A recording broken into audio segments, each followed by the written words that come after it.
دکتۆر ڕێبوار فەتاح شارەزای کاروباری سیاسی لە ستۆدیۆی لەندەنەوە لەگەڵماندایە. دکتۆرم کاتت باش؟ ئایا ئێستا ئەم پرۆسەی ئێستا بەڕێوە ئەچێت با بڵین پرۆسەی جیابوونەوەی بەریتانیا، ینی پاش چەند کاتژمێرێکی تر بەریتانیا بە فەرمی لە یەکێتی ئەوروپا دەرەچێت، ئەمە تا چەندێک لە بەرژەوەندی بەریتانیادا دەبێت؟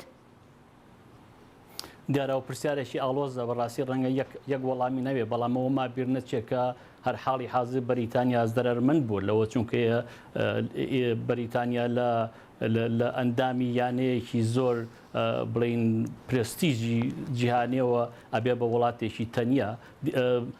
ئەمەش بەڕاستی کۆمەڵێک گرفتی کە بە دوای خۆیان هێنێت کە هێشتا نازانین مانای چییە.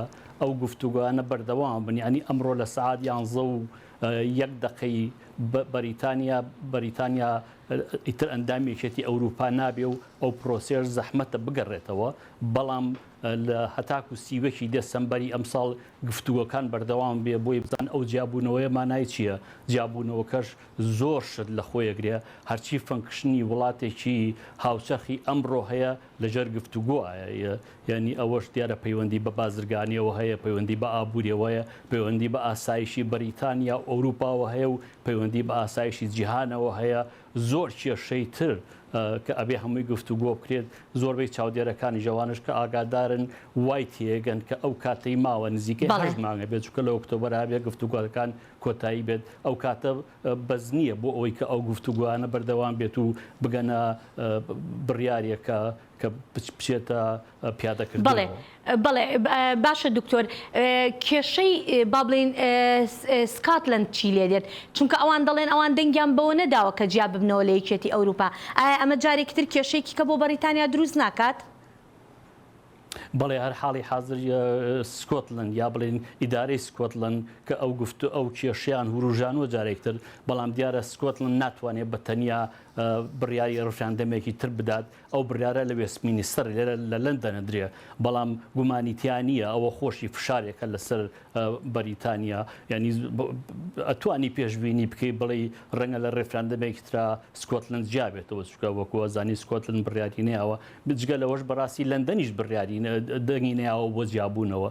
یعنی ئێستا ئەتوانم بڵێم ئێمە کە نەتەوەیەکین بووین بە دوو بەشەوە ئەمڕۆ بەهۆی برێکستەوە.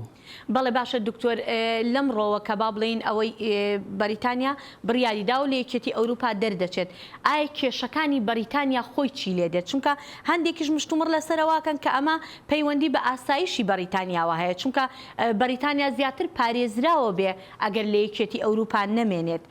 ئایا لەسەر ئەمەیانەڵی چی؟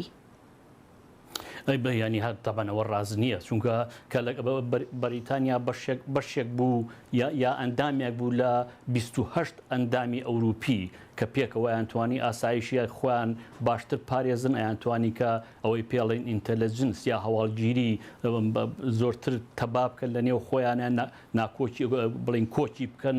زۆر کێشەی ترە بوو کە ئەیانتوانی پێکەوە بیکەن، بەڵام کە بەریتانیا جیابێتەوە لەو یانەیە لەو یانە پرێستیژە کە بە ئینگلیزی پێڵێن، بەریتانیا بەڕاستی ئەکەوێتە زۆر فشارێکەوە. ڕەنگە هەندێک شتی بەسەرا فەرز بکرێ لەلایەن ئەوروپاوەکە لە بەرژەوەندی بەریتانیا نەبێت. ینی ئەوەی کە ئەڵێن بەریتانیا سەربەخۆ بێت و بڕیارەکانی ئەگەڕێتەوە بۆ خۆی، بەڕاستی ئەوە پروپاگاندەیەکی سیاسیە و زۆرتر بەداستانە چیە تاکو ڕاستەقینە. نەمانەیە ئەمڕۆ وڵاتێک نییە بەتەنیا بەتاقی تەنیا بتوانێت پارێزگاری سەربەخۆی خۆی بکات. ئەبێت کۆمەڵێک پەیمان نامە و گفتوگۆ لەگەڵ ئەوروپا بۆی بتوانێت ئەو کێشانە چارەسەر بکات. بەڵێ باشە دکتۆر، ئەی یەکێتی ئەوروپا بەبێ بەریتانیا هەر ئەو یەکێتی ئەوروپا بەهێز ئامێنێتەوە؟ ئەوەش پرسیارێکی زۆر جوانە، بەڵام بەڕاستی ئێستا حاڵی حاضر نازانرێ. ئەوەی گومانیتیانی ئەوەیە کە بەریتانیا بۆ ئەوروپا بەڕاستی سەرێشە بوو.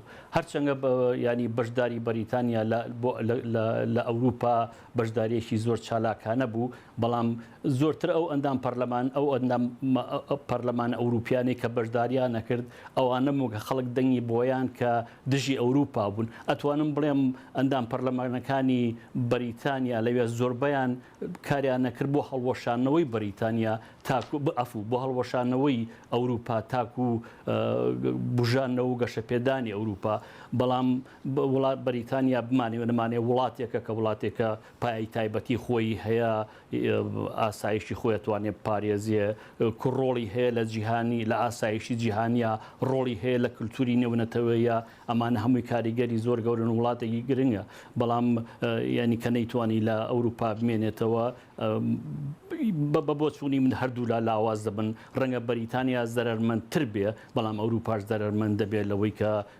پایەیەکی زۆر گەوری لە دەستداوە. کەواتە بەڕای تۆ ئەمە بڕیارێکی هەڵەبوونە دەبواە ڕووی بدایە. بە بۆ چوونی من بڕیارێک بوو کە نەبووە بخراتە دەستی خەڵکەوە چونکە کێشەیەکی وا گەورە کە لە ساڵی 1970 بەریتانیا ئەندامەتیایە ناتوانێت بخێت ناو ڕفراندەمەوە بە یەسون و کۆتایی پێ. بەڵێ دکتۆر زۆر سپاس دەکەین بۆ کاتەکەت.